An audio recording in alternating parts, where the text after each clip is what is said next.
The heat was unbearable, 134 degrees Fahrenheit and rising. The desert burned like an open furnace. The air so hot it could melt glass. Mirages danced across the highway as the desert shimmered like fire. Most people stayed hidden indoors. But Lily, a 12-year-old homeless girl, had nowhere to hide. She walked barefoot, clutching an empty bottle, when she saw something strange on the horizon. 3 shapes lying still in the blazing sun. First, she thought they were trash. Then her heart stopped. A police officer, bound and half-conscious, and beside him, 2 German shepherds, tongues out, barely breathing, their mouths dry and bleeding. No cars, no shade, no sound, no one else around. Lily dropped to her knees. "Please wake up," she cried. "If no one's coming," she whispered, "then I will." She had nothing, no phone, no car, no help. What she did next, alone, barefoot and burning under the sun, would shock the entire police force. Before we start, make sure to hit like, share, and subscribe. And really, I'm curious, where are you watching from? Drop your country name in the comments. I love seeing how far our stories travel. The sun blazed mercilessly over the empty desert highway, heat waves rising like ghosts from the asphalt. The air shimmered at 134 degrees Fahrenheit, hot enough to scorch bare skin. For most people, it was a day to hide, but for Lily, a 12-year-old homeless girl, it was just another walk to survive. Her shoes had holes, her backpack nearly empty. She wandered the roadside searching for plastic bottles, anything that could earn her a few coins. Then something far ahead caught her eye, a dark, still shape glinting faintly in the sunlight. Curiosity tugged at her. As she got closer, her steps slowed. The shape wasn't trash. It was a man, Lily gasped. A police officer was tied to a wooden post, rope digging deep into his arms. His lips were cracked, his uniform drenched in sweat. Beside him, 2 German shepherds lay motionless, tongues dry, fur blazing under the heat. "Sir?" Lily's voice trembled. "Can you hear me?" The officer's head tilted weakly. His voice was barely a whisper. "The dogs." Lily dropped her bottle, rushing forward. Her pulse thundered. No one else was coming. No one even knew they were here, and under that brutal sun, she realized it was up to her. The heat hit Lily like a wall every time she moved. Her skin burned, sweat dripping down her dirt-streaked face.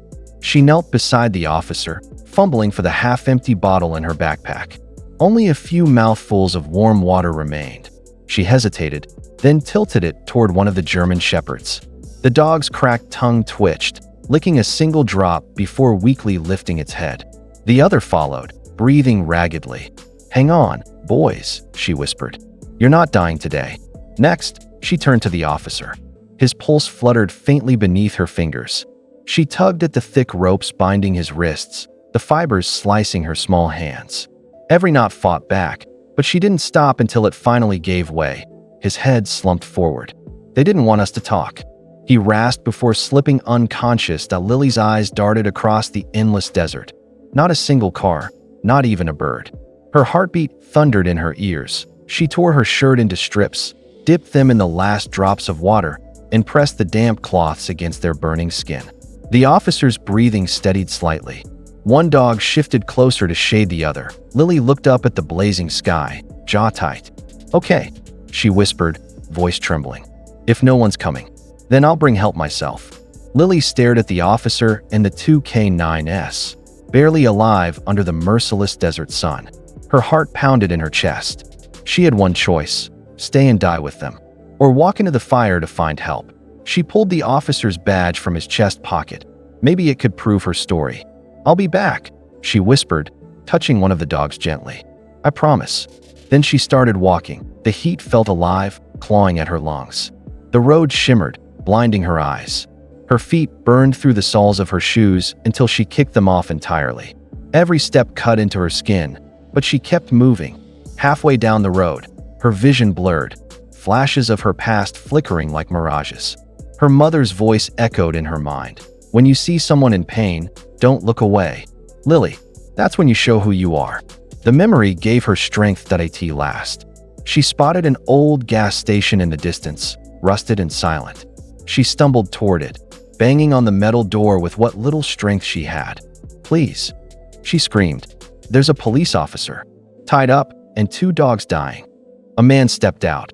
A mechanic, stunned at the sight of this barefoot, sunburned girl. When she held up the badge, his face changed. "We don't have time to talk," she said, trembling. "They need us now." The mechanic's old truck roared to life, rattling down the burning road as Lily clung to the seat, her heart pounding louder than the engine. "Faster," she cried. "Please, they're dying." The man nodded, sweat pouring down his face as he pushed the pedal harder. The desert stretched endlessly, waves of heat twisting the air. Then, finally, she saw them. "Stop!" Lily screamed. She jumped out before the truck had even stopped moving.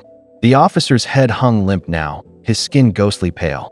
The 2 K9s lay side by side, silent. Lily dropped to her knees, shaking. "No, no, please." She uncapped a jug of water, pouring it over their mouths, their chests, their faces. One of the dogs twitched, a weak whimper. Then another shallow breath. "Come on, boys. Don't give up," she whispered. The mechanic rushed over, cutting the remaining ropes and helping lift the officer into the truck bed. "He's still breathing," he shouted.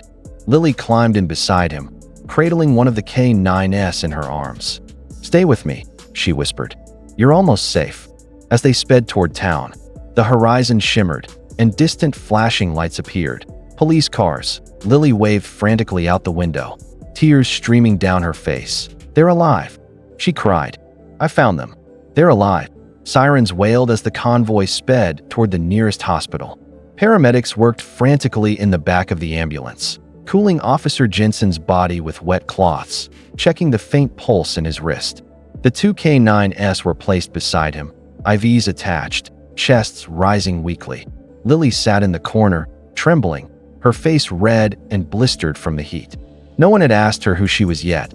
They were too busy saving lives. But when Officer Jensen finally stirred, his first hoarse whisper stunned everyone. "Where's the girl?" Lily stepped forward, clutching the badge she had carried.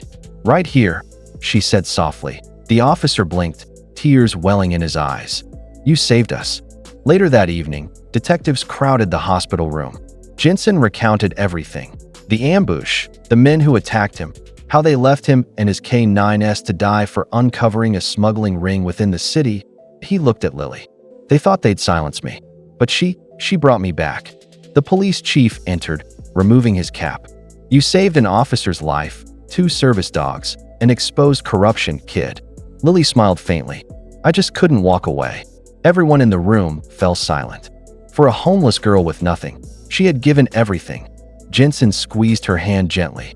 "You didn't just save us," he said. "You reminded this whole department what honor really means." Outside, the setting sun glowed, soft, golden, and alive, just like hope itself. 2 weeks later, the desert was quiet again, the air cooler, the sky painted gold by sunset. Outside the police headquarters, a crowd gathered for a special ceremony. Officer Mark Jensen stood in uniform, his 2 K9 partners sitting proudly by his side. In front of him, small and barefoot but smiling, stood Lily. Her hair was brushed, her cheeks still freckled from the sun, but her eyes, full of courage, shone brighter than any metal. The police chief stepped forward, holding a small velvet box. "Today," he said, voice thick with emotion, "we honor a hero who reminded us that bravery doesn't wear a badge. It comes from the heart." He pinned the Civilian Medal of Courage onto Lily's shirt. The crowd erupted in applause. Officer Jensen knelt beside her. "You didn't just save us, Lily," he said softly. "You saved what we stand for." Lily looked down at the 2 K9s, who wagged their tails happily. "I think they were the real heroes," she whispered. Jensen smiled. "Then I guess that makes you their angel." As the camera panned upward, the sun flared behind them. 3 silhouettes standing in the light of a miracle.